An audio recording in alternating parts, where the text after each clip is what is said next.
Here is the hog ring inserted into the tool. You're going to use this to crimp off your section of bungee cord.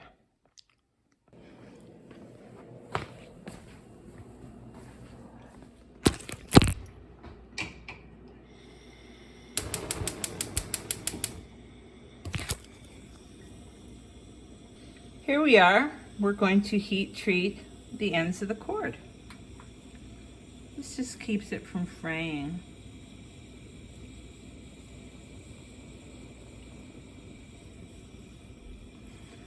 Shake it off. See how it sealed it nicely?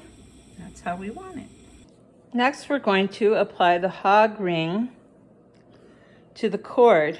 That's what's going to lock the cord into place.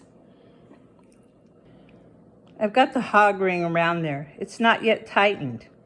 What we're going to do is we're going to squeeze until it's very, very tight. How do I know if this cord is the right length? Well, I know for this particular doll it's going to be the right length because I don't want her strung super tight.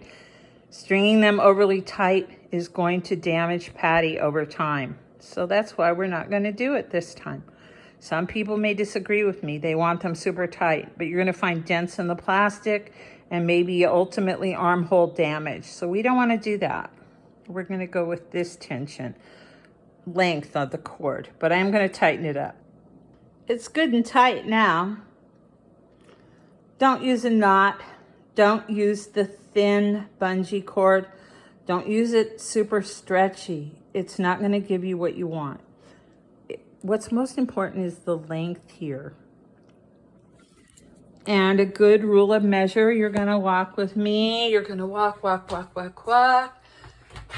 We kind of want it to go halfway from Patti's armpit to her other armpit.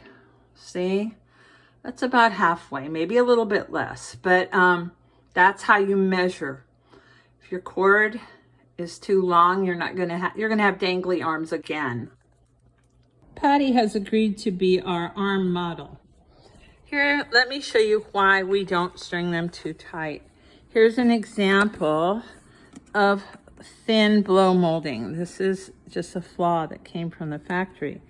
The plastic is actually thinner here. See how it's real squeezy? That's just a manufacturing defect. But that's why we don't want to go overly tight, because the overly tight tension is going to dent that further. So that's just a little tip. Okay, now I've actually replaced the S hook on this one, as you can see. The other one was damaged and weak. So why start out with a weak part? Let's just replace it. So this is the replacement S hook. I've already attached it to the bungee cord and I've crimped it. Next, we attach our tool.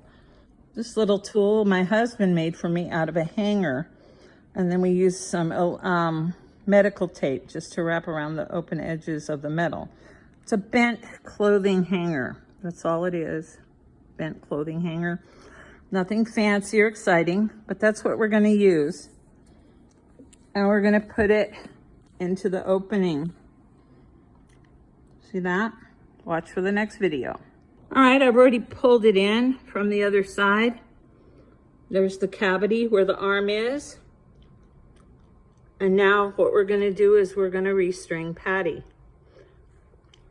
Take some time. You got to pull it through, but you get the idea. We're going to pull it through. I'm going to pause the camera. What did I just do? I pulled it through. It takes some strength. You put Patti between your knees.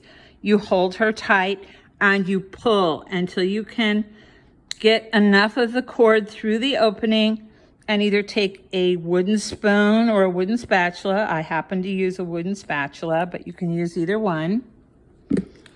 Now you're going to take your new arm.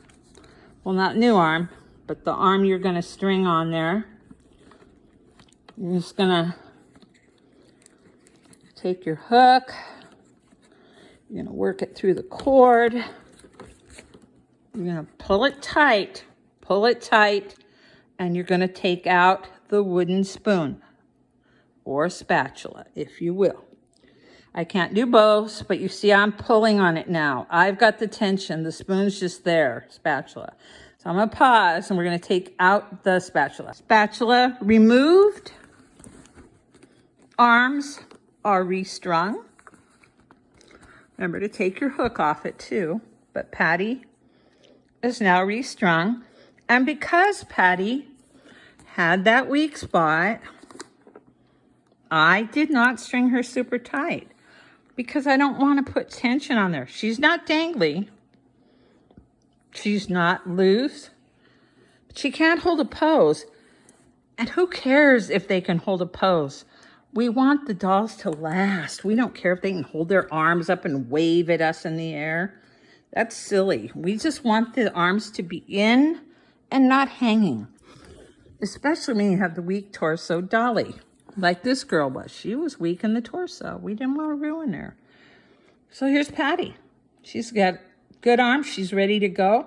She can't hold a pose, and I don't care. But she looks good. I'm ready to put her dress on. To review though, these are the tools we used. Homemade hook. Wooden handled implement, could be a spoon. I use spatula, it's a little bit stronger. Our hog ring set.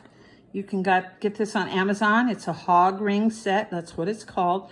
Comes with the hog rings, comes with the tool. That's what you crimp your bungee cord with, your hog ring set. You're gonna need yourself a good pair of pliers. You're gonna need this for a lot of things. Always have a good set of pliers. Have replacement S-hooks, because some of them are just not worth reusing the original parts. Here's your stringing set. Easy stuff, easy to do, but do not overstring her tight. Can't stress that enough. We're done.